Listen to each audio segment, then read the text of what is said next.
Good evening, ladies and gentlemen. Welcome to this week's edition of Roundabout Sports presented by Interstate 70 Sports Media, where our passion is our profession. Thank you so much, folks. It is Wednesday, May 1st, 2024. I'm the Maestro Jeremy Carp, and we have a special guest that's going to be on very shortly. He is the organist for the St. Louis Blues, the St. Louis Cardinals, and he does a lot of other organist work across the city of St. Louis, and we'll be definitely delving into that with him. Jeremy Boyer will be joining us. I am so looking forward to it. Be sure to follow us on Facebook, on X, on the YouTube channel for Interstate 70 Sports Media. Roundabout Sports is also on um, Facebook as well. And of course, be sure to tune in to Issues with Wrestling with Christopher Miles and Jared Shannon every week as well.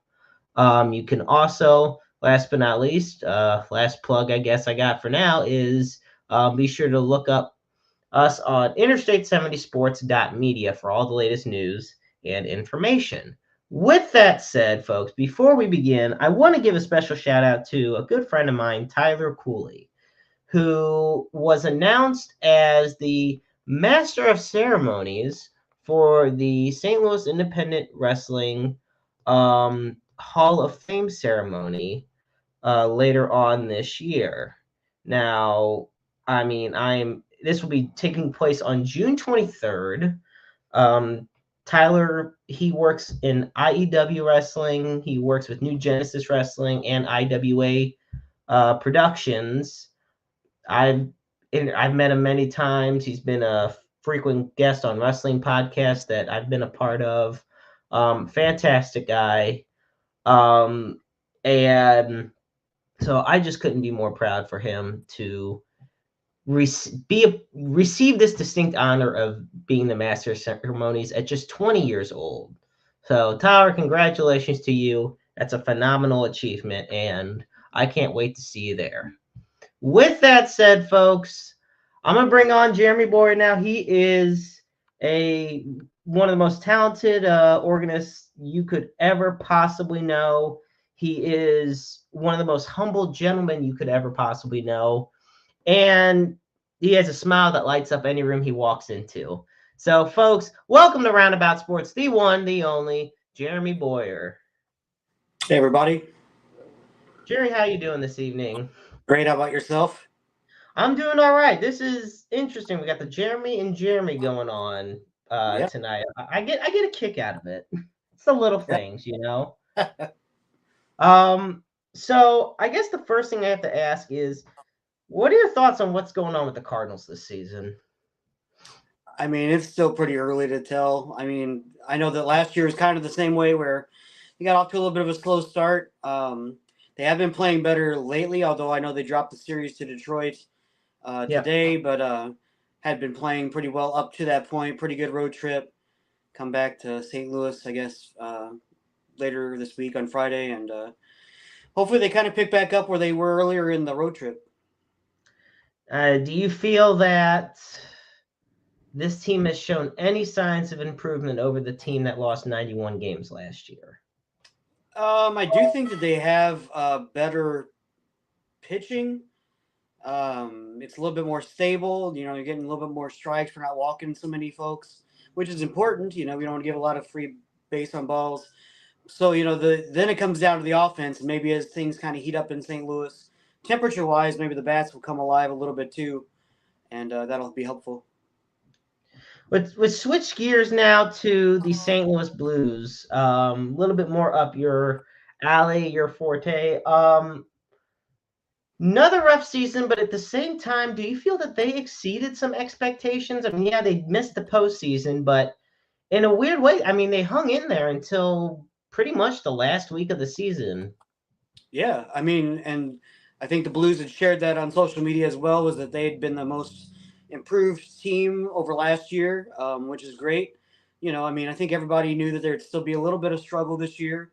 I don't think anybody thought they were going to come out and we were going to win the President's Trophy or anything like that.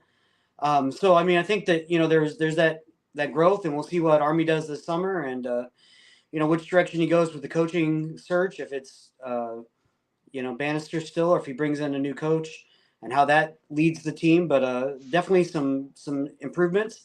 And hey, I mean, we're in it to the very end there. Fighting to the last week of the season where you just win a couple more games probably, and you're right there, or maybe 3 games. Not even one win per month extra, and we're in the playoffs instead of talking about it. So who knows? You We'll know see. that, yeah, that's true too. I mean, like I said, they hung in there, and you give it just. I think it's a lot of those. To me, the biggest losses were the ones against the teams that you should have beaten. A lot of the teams, like the Sharks, that were in the bottom of the conference that you lost to in crucial games. Every point counts in the NHL, Yeah, and that really did come back to bite the Blues at the end of the day and at the end of the season. yeah. So with the Blues out, I'm curious to see, do you have any Stanley Cup favorite, any team that you're kind of either cheering for or just like tuning in to see? I had the multiverse or whatever you want to call it on YouTube TV last night, and it had like the picture-in-picture of 4 games. Unfortunately, 2 of them were NBA games. I'm not a big NBA guy, but they had Right. Boston, Toronto on one side, and uh, I think it was Vancouver and Nashville maybe on the other side, or Yep. Colorado. But was watching those guys, so I kind of watched a little bit of everything. Um, and I don't know that I really have a horse in the fight, but I'm closest maybe with the Nashville Predators organist, even though I know they're a divisional opponent of ours and rival. Um, I kind of root for him personally a little bit. And he texted me last night, like at midnight. I'm already in bed, and he's just texted me, "Woohoo!" So I'm happy for him personally as a friend, and he's actually a big Cardinals fan too. He grew up in Paducah, Okay. Kentucky, so kind of in Cardinal Nation, and he's come to a few games where I've been playing organ at Bush, and even sat in one inning, which was I think a big dream of his to kind of get to tickle the ivories during a Cardinal game too, and I let him sit in, and we enjoyed that moment. But so maybe as a friend, I'm rooting for him, but I don't really have a team that I'm saying. I usually root for someone in the East so that we don't have to deal with listening to Stanley Cup champion 5 times a season. But we'll see. I think right now I'm either going for the Canucks or the Oilers, partially because I mean, and this is crazy to think about because I'll be 29 next month, and I've never witnessed a Canadian team win the Stanley Cup. Last time a Canadian team was when Montreal won it in 92, 93. So it would be kind of interesting seeing Edmonton. I think Winnipeg is still in the playoffs. And you know what? Whatever team faces Boston, I know Toronto's probably not going to be the team to close it out. Toronto's just like every year. Toronto's in the playoffs. They're just getting whomped. So yeah, I look at that, but no, it'd be nice to see either Edmonton or Vancouver. But like you said, no true horse in the fight. Now, what got you? We're turning things now over to you personally. What got you into being a blues fan? Um, so a little bit older than you are. I grew up, and maybe I was like 9 or 10 years old, probably, or maybe like more like 8 or 9, and that was about the time that the Blues had traded for Brett Hall, and it was kind of on the periphery for me.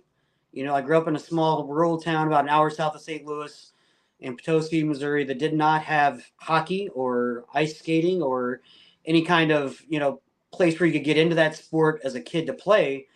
So we played a lot of baseball. I knew the Cardinals very well. Football, even with the football Cardinals after they left, and going into maybe started rooting for the 49ers a little bit. But it was really when they traded for Brett Hall that, then it started to become a big deal to everybody, and not just me, but obviously across the St. Louis region. And it was fun. It was, there were promotions about Brett Hall everywhere you went. I know like McDonald's had like a triple cheeseburger like hat trick special back in the day for when Brett Hall would score, so many hat tricks or different goals, and that was kind of the moment that turned me on to the Blues, and I've been a big fan ever since. Was Brett Hull probably your favorite blues player or hockey player in general growing up? Yeah, he's certainly right up there. As I got into my teenage years and more sophisticated knowledge about hockey, into high school, Chris Pronger was playing with the Blues, and he was just a monster on the ice. And I just loved his game, and loved rooting for Chris Pronger. There's so many Blues that I really enjoyed watching. I kept track of goals one year on my wall in my bedroom, and I remember like Jeff Brown like leading the team in goals, which was odd as a defenseman.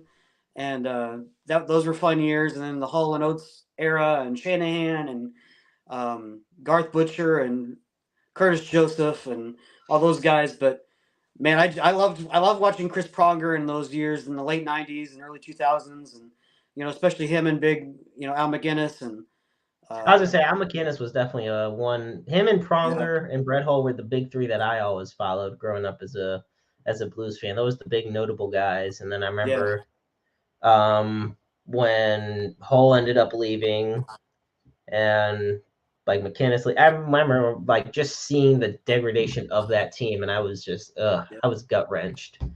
yeah. It was tough. Yeah.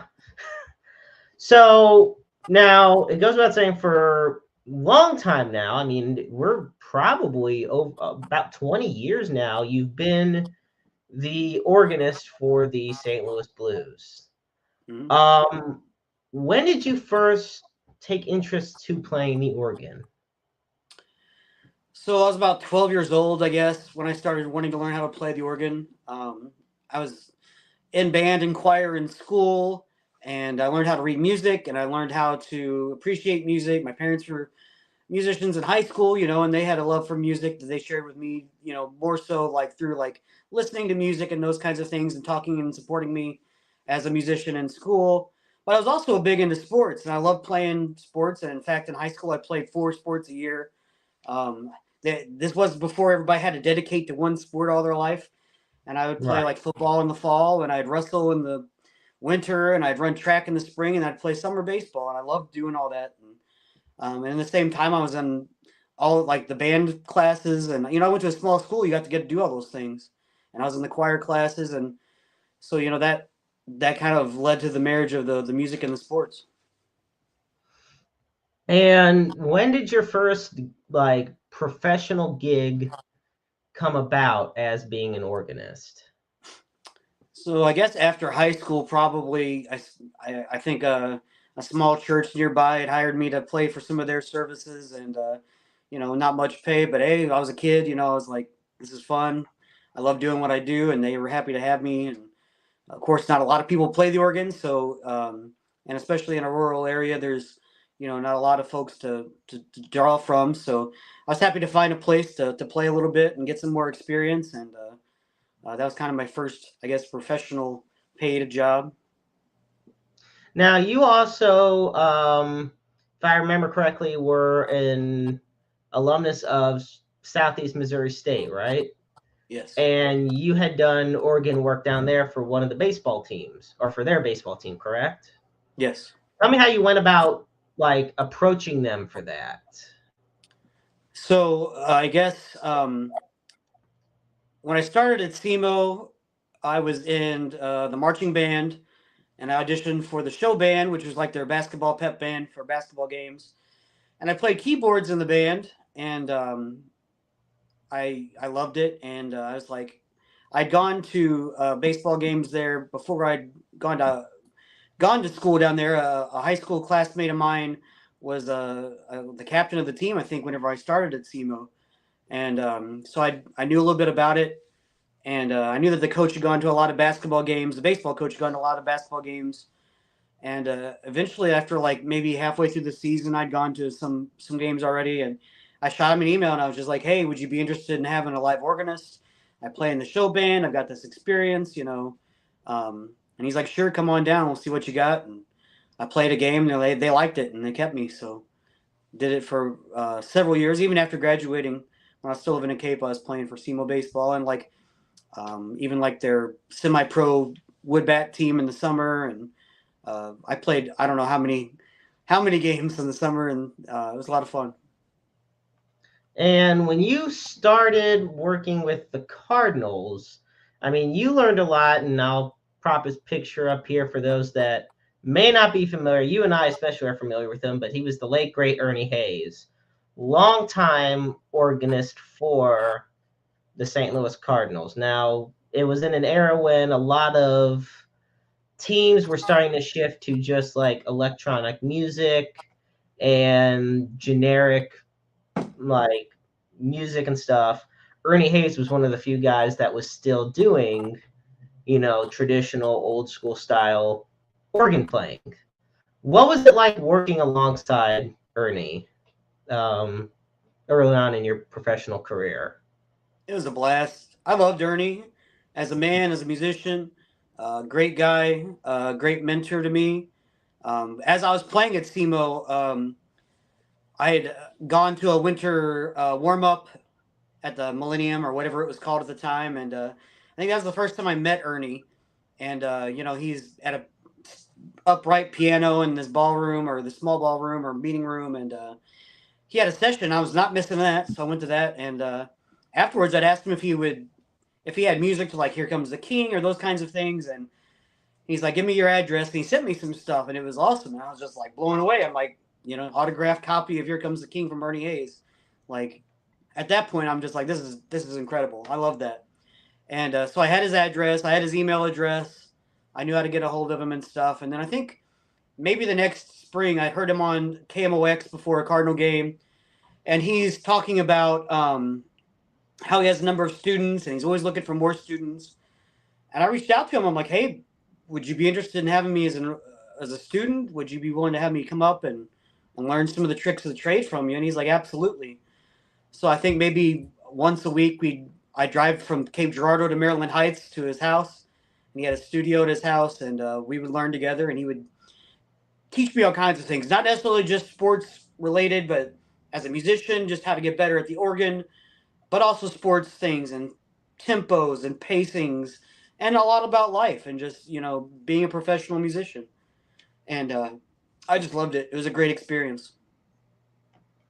That's wonderful. And you've done work with, if I remember correctly, you've done occasional work with the Kansas City Royals as well. I think when they hold like certain vintage and retro nights as well, you go out there because the Royals do not have an actual like in-game live organist. So you've gone out to Kauffman Stadium and done work for them, if I remember correctly. Yeah. I think like 2009 or 2010, they had reached out to the St. Louis Blues. I guess someone had worked for the Royals who had worked for the Blues, and they're like, hey, we know a great organist. Or he said that, and he said, let's reach out to the Blues and see if he'd be interested in coming. And the Blues had contacted me and said, hey, would you be interested in doing this?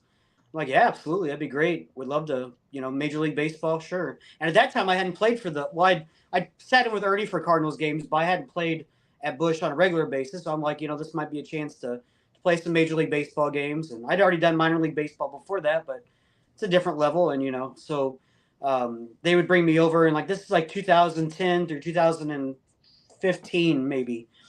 After they won the World Series, they got a little cheap and they didn't have any organ after that. But I'd go over there and play for special events. They'd have Salute to the Negro Leagues night or a retro night, and like there were certain games that I'd play like all of the music, which is crazy by today's standards. And other than like the players' walk up songs, but I loved it. The K is beautiful. I'm kind of sad that they're gonna tear it down at some point or relocate. I love the K, and I enjoy it. And I know that the Royals haven't been as fortunate as the Cardinals have historically, but whenever they're not playing the Cardinals, I root for the Royals. Our team across the state, and one good thing is it's a good baseball city and good people over there. That's wonderful. And yeah, it is a shame, and I know there's still so many developments on what's going to happen with the K and with Arrowhead. And it's a whole mess on that side of the state. Now when did you officially? When was your very first St. Louis Blues game as an organist? So my first time with the Blues was during the 2007-2008 season. Okay. And like I said, I was playing in minor league baseball. I was playing for the Memphis Redbirds, Cardinals AAA team, and I was still living in Cape Girardeau, which is about halfway between St. Louis and Memphis. Right. And I would drive down to Memphis, and I would stay there for a homestand, and sometimes it was like 7 to 9 nights. I'm spending a ton of time down in Memphis, and I'm staying in this dirt cheap hotel across the street from AutoZone Park, and probably still spending more money than I'm making at the time. And but getting a ton of experience, and I really enjoyed that. While I was down there, I started putting some stuff on YouTube and some different videos, and I think the Blues had saw some of that, and between that and maybe knowing of the connection between me and Ernie, reached out to me and they were like, "Hey, would you be interested in coming up and talking to us about the organ position here?" And I was like, "Absolutely," St. Louis area kid, and so it kind of went from there. So 2007, 2008 was the start. Now you went from becoming just a staple in St. Louis, and I'm glad you mentioned YouTube and everything because now you've become this viral phenomenon. And to put it in perspective, folks, and thank you all so much for tuning in. Okay, on Twitter, on X, whatever you want to call it, Jeremy has 8,857 followers.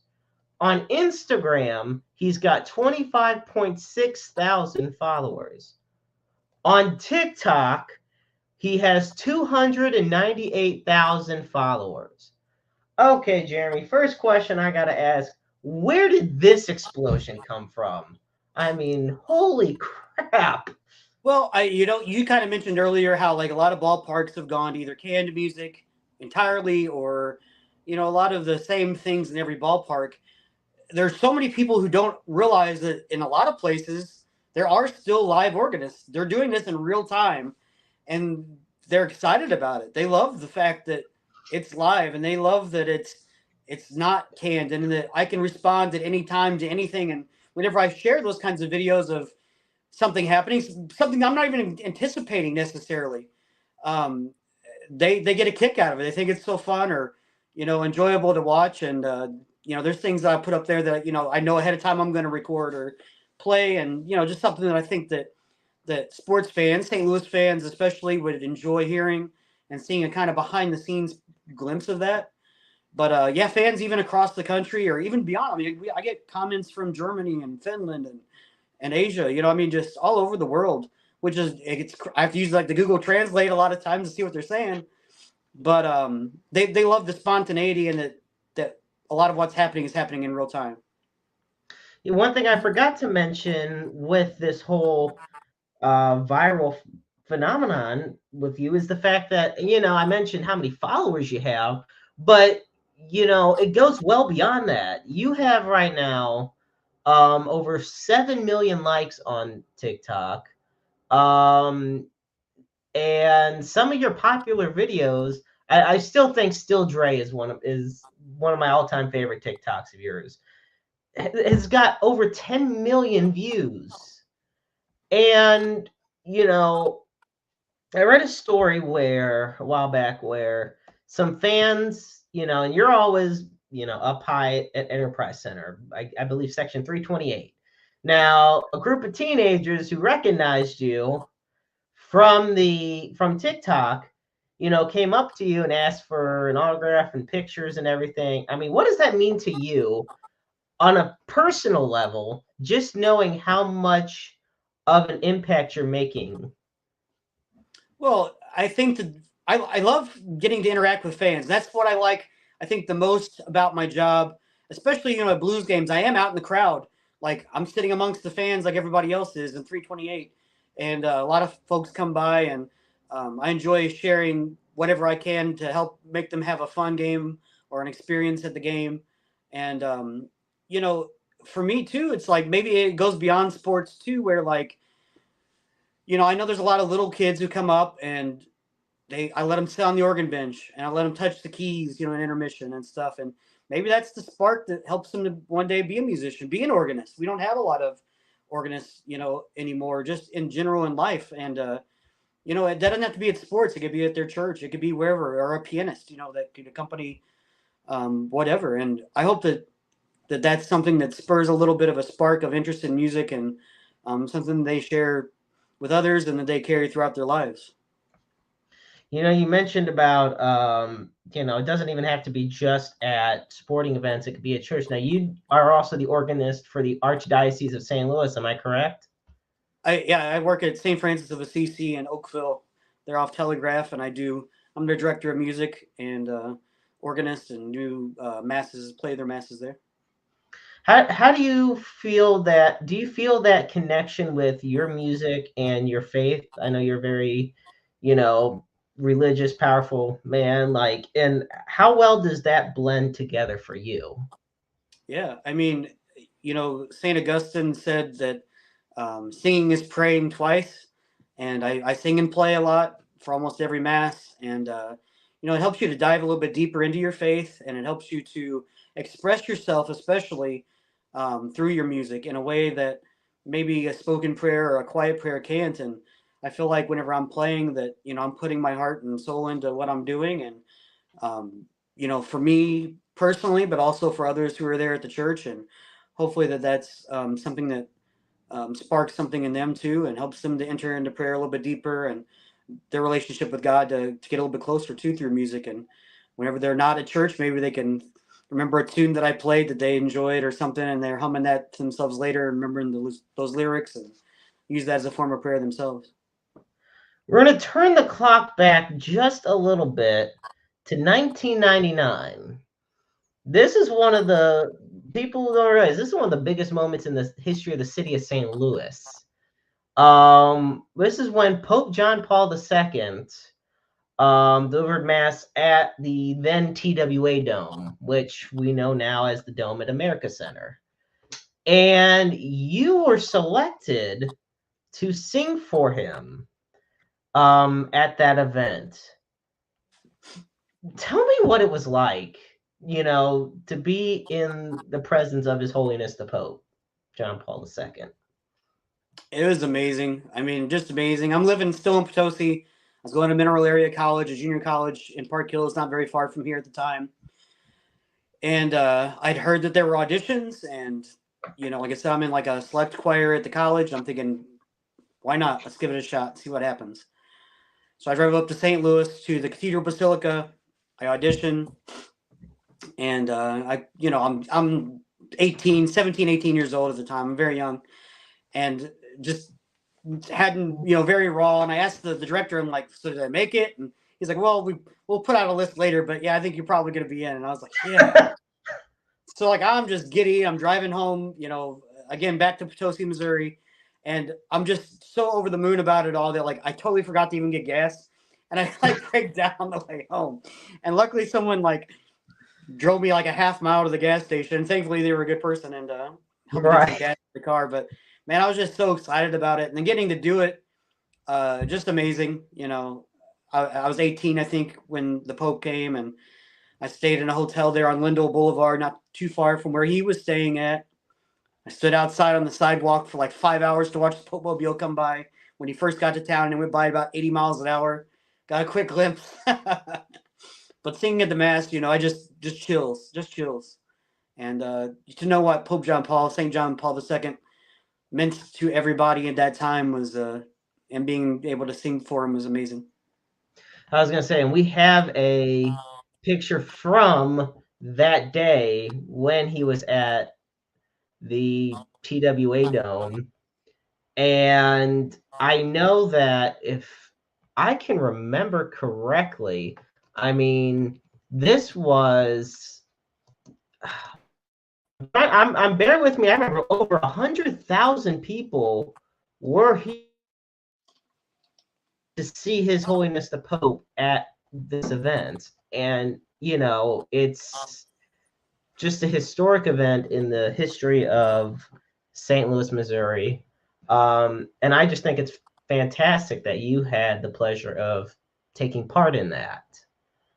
Yeah, I think it was 110,000 were inside of between the Trans World Dome and the Cervantes Convention Center, which is attached to the building. I think it was the largest, might still be the largest indoor mass held in the United States, and it was incredible. I think it is, because I know for a while, and I only know this because I'm a wrestling nerd, but I remember, WrestleMania 3 was always considered like the biggest wrestling crowd indoor event with 93,000 people. And then they said, well, it was surpassed when Pope John Paul II came to St. Louis with over 105, 110,000 people. So yeah.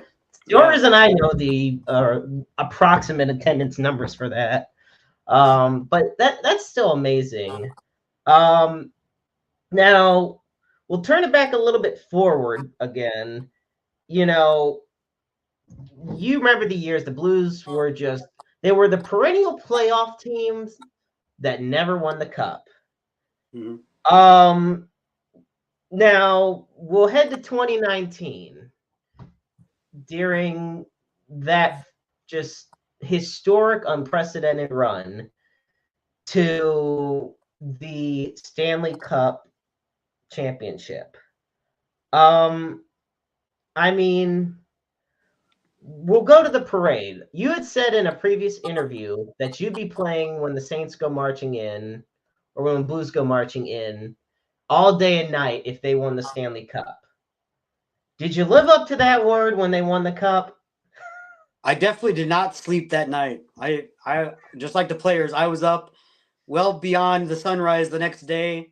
I'd done an interview, I think, on KMOX the next morning, even like no sleep, up all night. And the cool thing was that really from the Western Conference Finals until the end, we were at Enterprise Center for every single game, and I played every single game at Enterprise Center, home or away, and it was a sold out building, and it was just, I mean, it was an incredible experience, and even being in Enterprise Center when they won the cup with 20,000 people there going nuts, I mean, it was just an incredible high for sure, and I mean, I'd have stayed there all night for sure playing it if they asked me to. Well, yeah, and that's another thing that's funny because yeah, they clinched the cup. It was obviously game 7, but they clinched it on the road in Boston. But in St. Louis, I mean, come on. At the Enterprise Center, you had about 20,000 fans. At Busch Stadium, you had about 20,000 fans. Ballpark Village filled to the max. I mean, you had close to 100,000 people in downtown St. Louis watching game 7 of the Stanley Cup that night.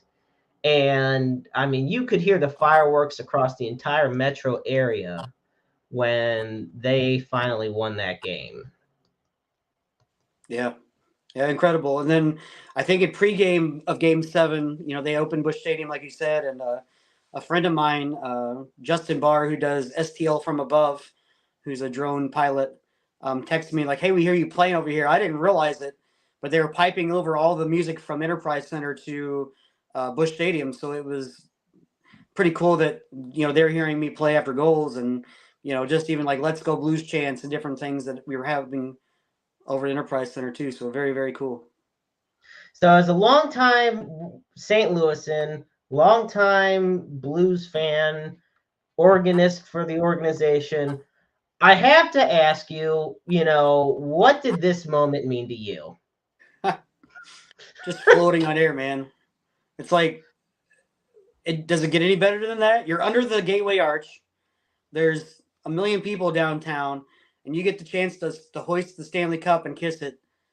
I just, I don't know. It was incredible, and I can't imagine any like, especially sports or music related moment that would ever top that moment. Like that's right there at the top. I think Joel Edmondson had the cup, and then I think he handed it off to Tom Calhoun, who was the Blues PA announcer for several years. I mean, he's since the '80s at the arena, and Right. Tom Calhoun had handed it off to me, and it was just like unreal, unreal. I mean, that is quite the shot. And yet you're right. You know what is interesting about that whole thing with the cup? I remember two things. I mean, of course, the crazy series. Remember my late grandma calling me after the Blues clinched game 7. And she told me, she goes, I didn't think they'd actually do it. Because that was just kind of the pessimistic, the positive, what is it? You have like passive aggressive. Well, she's like the positive pessimistic person. Yeah. Like, she didn't want to be negative, but if the Cardinals lost a game, she would say sell the team, basically. And then, the day of the parade was actually one of my good friend's wedding. That day it was his wedding. And, you know, any other thing, but that wedding, I would have skipped it to go to the Mhm. parade. Yeah. But I remember watching it, later on, and you're right, Jeremy. Over 1 million people were downtown. We were absolutely just packed to the max. Probably one of the biggest crowds, in St. Louis, and it's the first championship the city had since the Cardinals won the World Series in 2011.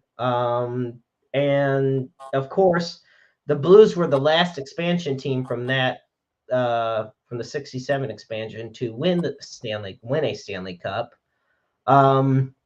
So I mean, it's just it definitely is something that all these years later still just strikes a chord with you. Yeah. I mean, yeah, just incredible. I'd wanted to be in the parade if I could, and uh, I didn't. There was so many people who were in charge of the logistics of it all. I don't even think that it was necessarily the Blues. It was like the St. Louis Sports Commission and the Blues and Right. downtown St. Louis and organizing it all. And when the Blues were like, "Hey, we're gonna have you on the stage under the arch," I was like, "Oh my gosh, dude, that's even better." Like I mean, like we're sitting like right behind the risers where the players are coming in at. When they come onto the stage at the end of the parade, and we're up there for the Brett Hull moment. I'm like 20 feet away when Brett Hull comes up and does the "We Went Blues" thing, and Oh I mean, God. just it was awesome though. Like it was all of it was great. There's other alumni around, and I got the fist bump Chief after the game. I got a picture with Ryan O'Reilly and Jordan Bennington backstage when they're just kind of hanging out while there's some of the the speeches going on, and then you get to hold the cup, and it was just amazing. It was an amazing day, and like I said, my family was there, and it was just one I'll never ever forget. Did you end up getting a championship ring from the team? Yeah, I did. It's beautiful. I try to wear it at some games too, that so folks can see it. But yeah, absolutely beautiful. Great ring, and I'm so thankful to the organization for thinking of me to give me one. I was gonna say that is definitely a historic for so many reasons, and it First one showcases ever. right, it's the first one ever, and it showcases how much you mean to the city, the organization, to all of us. Um, so for those just tuning in, thank you so much. I'm the maestro alongside Jeremy Boyd, the official organist of I guess you could say the musical voice, if you will, of the St. Louis Cardinals and the St. Louis Blues.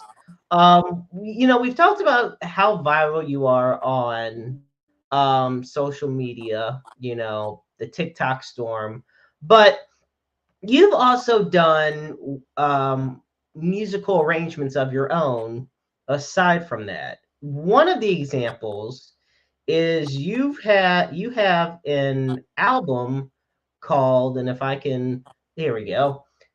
It's called At the Pearly Gates of Baseball Heaven. So take me through this album. I listened to some of the audio tracks of it. I mean, it's got "Meet Me in St. Louis" in there, which is one of my favorite songs ever. So Yeah. People ask forever, you ever gonna record anything? You ever want to put anything, on an album? And for the longest time, I really didn't think about it because, it goes back to studying with Ernie Hayes, and he had made an album in like 1971, and it had. I don't think it had all of like "Meet Me in St. Louis" or "Take Me Up to the Ball Game" or "Game Time." No, I think it did have "Game Time." I take that back. It didn't have "Here Comes the King." It didn't have a lot of the staples that you'd hear at a game, and that was something that I always enjoyed. Were those staples? That was Cardinal baseball to me.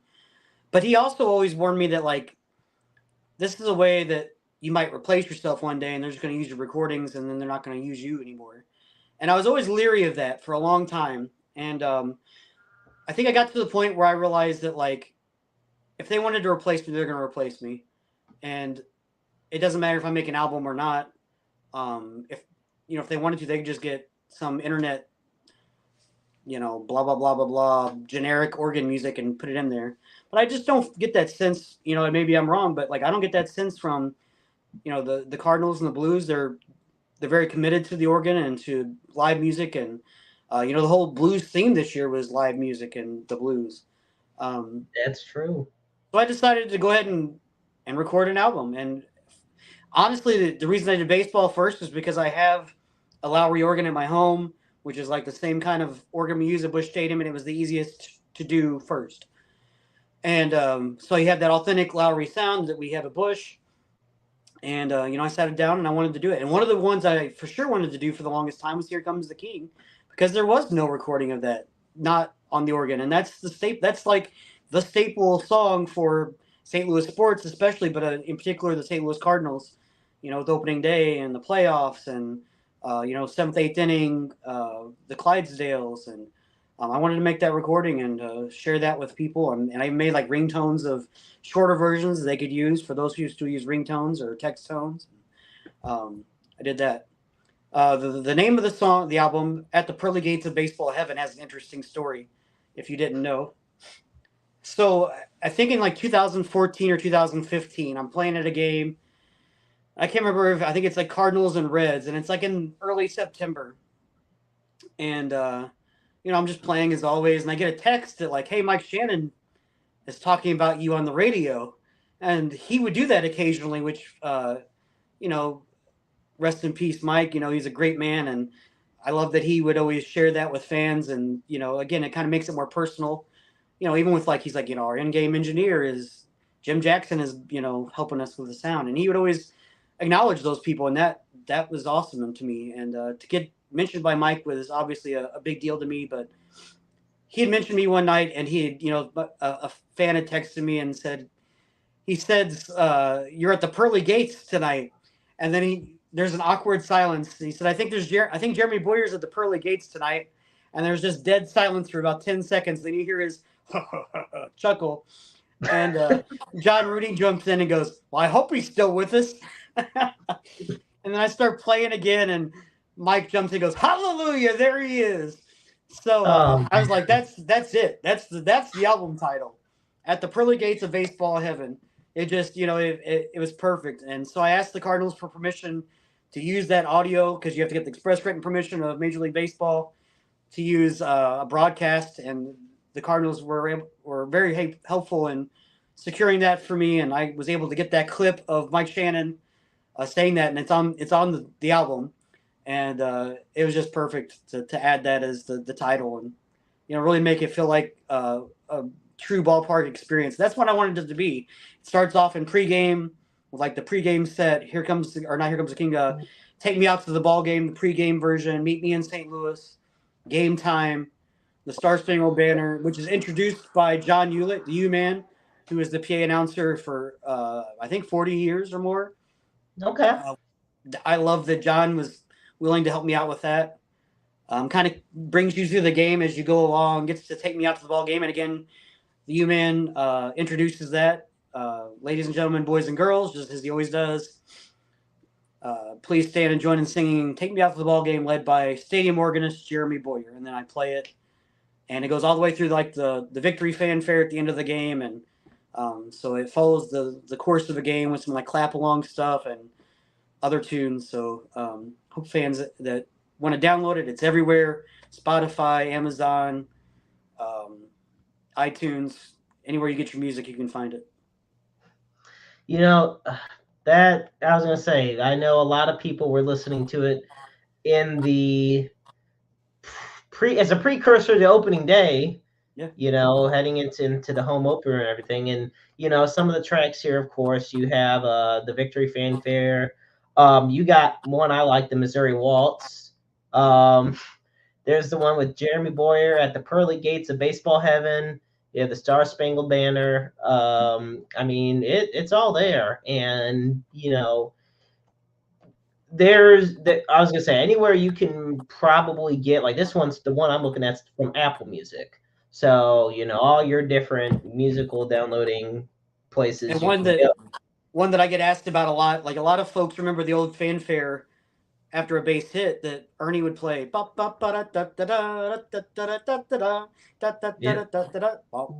And so now I'm like, it's on the album. Go check it out. And it's just like 16, 18 seconds long. But for a lot of people, like I said, that's Cardinal baseball to them, and that's what they grew up and they love hearing it. And in fact, It's a whenever little, I'm at it's just games, nostalgia in that regard. Like, yeah, and I have the album that Ernie Hayes released. I believe it was either in 71 or 75, but it was "Organ for All Seasons" by yeah, Ernie Hayes. And it's been a long time since I've seen like a physical copy of one. I know when I do, I'm gonna get it. That's for sure. Mm-hmm. But I've listened to snippets, and it's such an interesting piece. Yeah, There's something so majestic about listening to the organ, especially at you know I've been going to Cardinal games since I was 3 years old. I've been on the field at the old Busch Stadium singing God Bless America. I was on there with my middle school band at the new Busch playing the national anthem. I mean, there's just something magical. Like if you're in the seats and you just hear you playing, or back when Ernie was playing, I mean, there's a reason it's called baseball heaven in St. Louis, you know? I agree. And I just played one of the tracks, not the tracks, but I recorded a version, I guess yesterday, of a song that he has on his original album, Organ for All Seasons, which was called "I'll Remember April," and I posted that yesterday as a homage to the last day of April. Now that's more of his wheelhouse. That's Ernie loved that, the Great American Songbook, the older songs from the 40s and 50s, and I love those songs as well too. But I think my um, forte is, I think, more modern music, which Ernie was never a big fan of modern music. I can Um, see that.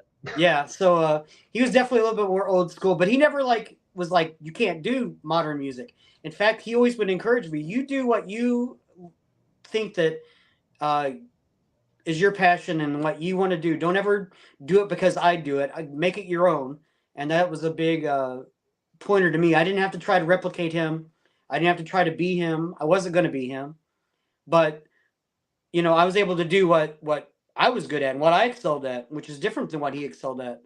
And I did. I make it my own. And even whenever I play songs that he's played, they're not identical, but there's what I would do with it. It's my take on it. So Like a Boyer bounce, if you will, a little bit of a twist on it. It pays homage to what was while adding a spin on what is.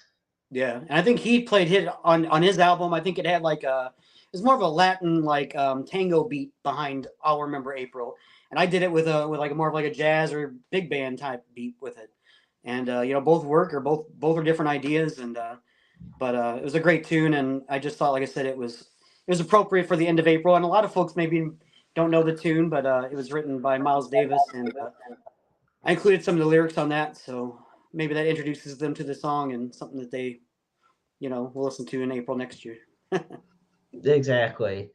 Now, the last thing I got to ask you before I let you go, Jeremy, well, first off, I just want to thank you so much for taking time. I know the schedule can be busy, so for you to be able to take time out of that is truly a blessing for me, and I thank you so much. No problem. Um, I have to ask, in the ever-changing world of social media, in the ever-changing world of society, how do you stay fresh? So I have three daughters. They're 11, 20, and 21. My 20-year-old's actually on the Blue Crew, which is like the blues. Like they do dancing, they do cheering, they do like the ice crew stuff. But three daughters, and I feel like they keep me young for sure. And I'll turn 44, I think, next week or 2 weeks, in May 12th. Well, happy early birthday. Thank you. So they've kept me young, and they talk a lot about some of the different trends, or even just like listening to music. Like my 11-year-old um, listens to a lot of stuff, and I'm like, I'll be sitting around the house, I'm like, what is that tune? And I'll learn it. I'll sit down. I'm like, I'll kind of pencil it in, or I'll Shazam it, and then I'll go back and I'll listen to it, and I'll learn how to play it. And so I try to keep fresh that way, and I'm always trying to learn new music, because there's young people at games too, and I don't want to just do stuff that I've done forever. I want to constantly bring in new music, and I want 9 and 10-year-olds to come to games and go, he's playing Taylor Swift on the organ, or he's playing, whatever new songs out there, Dua Lipa, stuff from the Barbie movie, stuff that like everybody's going to have a little bit of a takeaway from when they leave a game. They're like, older generations say, hey, I love, he played Metallica, or he played Styx, or whatever, and then younger folks will say, I love that he played something that they're listening to currently. So try to spread it around where everybody has a little bit of a bite of the apple. That's wonderful. Jeremy, before I let you go, I know we've talked about it a lot, but I'm going to give you the opportunity to plug your socials and continue getting the attention that you've not only earned, but you most definitely deserve. Thank you. Jabs Music, JABS, which is my initials, JAB, Jeremy Andrew Boyer. Jabs Music, and you can get that. That's everywhere: Instagram, TikTok, YouTube, Twitter, X. Um, so go check that out and try to post to all the different things, but some have different time limits and all that. So it may not all be the same. So it's worth following me on different platforms because I might post something differently on TikTok than I would on like Instagram or YouTube, depending on the time and the length. Okay, well, Jeremy, thank you so much for being on this evening. I can't tell you how much of a pleasure it's been. Thanks for having me. I appreciate it. Of course. Jeremy Boyer, ladies and gentlemen, on Roundabout Sports. Thank you so much, my friend. I'll talk to you later. Sounds good. See ya. Yep. All right, ladies and gentlemen, thank you so much this week for tuning in. We are going to wrap things up. As always, we have at the end of our show, we put at the bottom of the screen, and with May being Mental Health Awareness Month, it's more important than ever, the NAMI helpline. And for that, you can dial 1-800-950-NAMI. That's 1-800-950-NAMI. NAMI is the National Alliance on Mental Illness. It is the nation's largest grassroots mental health organization dedicating to building better lives for those who struggle. As always, we end our show by posting the Suicide and Crisis Lifeline. For that, you dial 988. The line is open 24/7, 365, 366 on leap years such as this year. Understand you're never alone in the world out there. There's always somebody out there who loves you, who cares about you, who wants you to thrive, to be happy. And, we all go through our struggles, and they shouldn't be something that we have to go through alone. So you're just a phone call, a text, an email away. Or you could also be the listening ears for somebody else who is struggling on their own as well. Once again, I want to thank Jeremy Boyer for being on this week. You can find Interstate 70 Sports Media on Facebook, on X, on our YouTube channel, and at interstate70sports.media. Roundabout Sports has their own Facebook page as well. And be sure to check out Issues with Wrestling every single week on top of that. So thank you all so much. Sean Ballant will be joining us next week, radio personality, at Wednesday at 7 p.m. Central Time. Until then, I'm the Maestro Jeremy Karp, and remember, life is a book full of empty pages just waiting to be written in. Make your lives worth reading.